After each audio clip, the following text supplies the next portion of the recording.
Hi, ഞാൻ വിഷ്ണുജിത്ത്. ഞാനിപ്പോൾ resign ഇട്ട് നിൽക്കുന്ന സമയമായതിനാൽ ദുബായ് ഒന്ന് എക്സ്പ്ലോർ ചെയ്യണമെന്നുണ്ടായിരുന്നു. അങ്ങനെ പറ്റുന്ന സ്ഥലങ്ങളൊക്കെ കവർ ചെയ്യാൻ വേണ്ടി ഞാനും ഫ്രണ്ട്സും കൂടി ക്രീക്കിലേക്ക് പുറപ്പെട്ടു. അങ്ങനെ മെട്രോ സ്റ്റേഷനിലെത്തി കാർഡും ടൈപ്പ് ചെയ്ത് മുകളിൽ ട്രെയിനായി വെയിറ്റ് ചെയ്തു. കുറച്ച് സമയം കഴിഞ്ഞപ്പോൾ ട്രെയിൻ എത്തി. ഞങ്ങളിപ്പോൾ യാത്ര ചെയ്യുന്നത് റെഡ് ലൈനിലാണ്.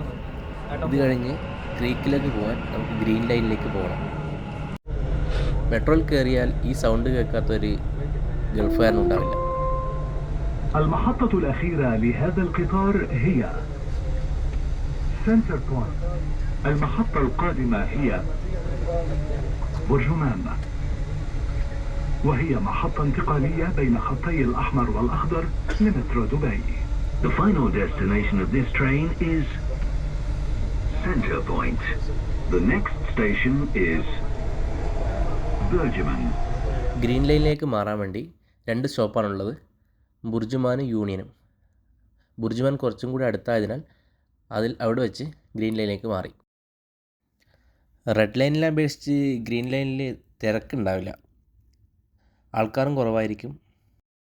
അങ്ങനെ ക്രീക്കിലെ സ്റ്റോപ്പിലിറങ്ങി അവിടുന്ന് RTA ഓഫീസിലേക്ക് നടന്നു. അവിടെ നിന്നാണ് നമുക്ക് ക്രീക്കിലേക്ക് പോകാനുള്ള ബോട്ട് കയറേണ്ടത്.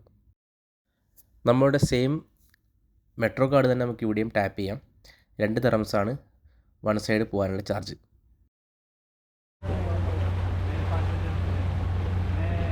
അങ്ങനെ കാഴ്ചകളൊക്കെ കണ്ട് വെള്ളത്തിലൂടെ ചെറിയൊരു യാത്ര.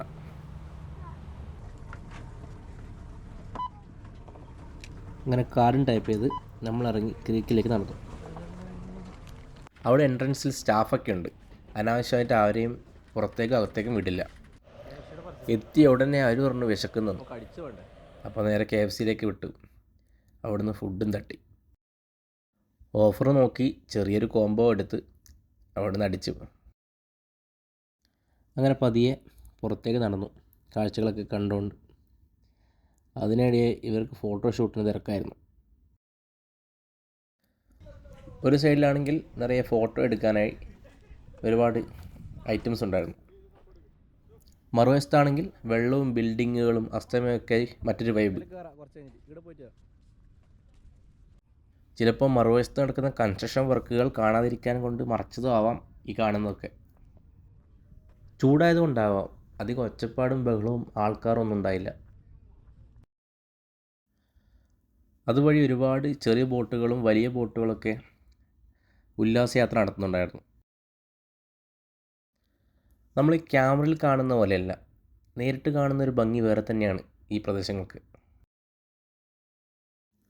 അവിടെയാണെങ്കിൽ അസ്തമയമൊക്കെ കാണാൻ പറ്റുന്ന നല്ലൊരു വ്യൂ ഉണ്ടായിരുന്നു.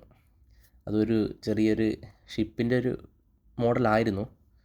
അതിന് ടോപ്പിലേക്ക് നടന്ന് കയറി അവിടെ നിന്ന് നല്ല വ്യൂ ആയിരുന്നു.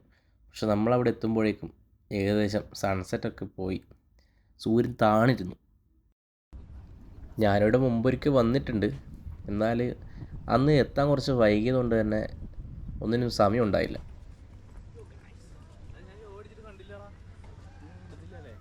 ഇത് പിന്നെ ചൂട് കൂടുതലുള്ള സമയത്തിനാൽ നല്ല ഹ്യൂമിഡിറ്റി ഉണ്ടായതുകൊണ്ട് വേർത്ത് കുളിച്ചൊരു പരുവായി. മുകളിലെത്തിയപ്പോൾ വല്ലാത്തൊരു നല്ലൊരു കാഴ്ചയായിരുന്നു. അത് എത്രത്തോളം ക്യാമറയിൽ പകർത്താൻ പറ്റുമെന്നറിയില്ല. അത് നേരിട്ട് കാണുന്ന ആ ഫീല് അത് നമുക്ക് പറഞ്ഞു തരുമ്പോൾ അറിയിക്കാൻ പറ്റില്ല.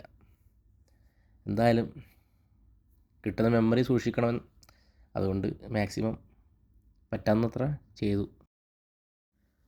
പിന്നെ എത്താൻ സമയമാവുന്നതുകൊണ്ട് പതിയെ ബോട്ട് പിടിക്കാൻ അങ്ങ് നടന്നു. അവിടെ എത്തുമ്പോൾ നീണ്ട ക്യൂ. ഒരുപാട് നേരത്തെ സമയത്തിന് ശേഷം ബോട്ടിൽ കയറി. ശരിക്കും രാത്രി കൂടി ഇവിടെ സ്പെൻഡ് ചെയ്യുമ്പോഴാണ് അതിൻ്റെ ഭംഗി കൂടുന്നത്. നമുക്ക് പിന്നെ ഒരുപാട് ടൈം ഇല്ലാത്തതിനാൽ അത്രയും സ്പെൻഡ് ചെയ്യാനും ടൈം കിട്ടിയില്ല. അങ്ങനെ ഹാർബറിനോട് യാത്രയും പറഞ്ഞ് നമ്മൾ തിരിച്ചു ബോട്ടിൽ കയറി അവിടെ എത്തി. പോകുമ്പോൾ വെള്ളം കരുതാൻ പറ്റിയില്ല, അതുകൊണ്ട് വന്നിട്ടാണ് വെള്ളം കുടിച്ചത്. അങ്ങനെ വന്ന വഴിയെ തന്നെ തിരിച്ചു പോയി. അപ്പോൾ അടുത്ത വീഡിയോ കാണാം.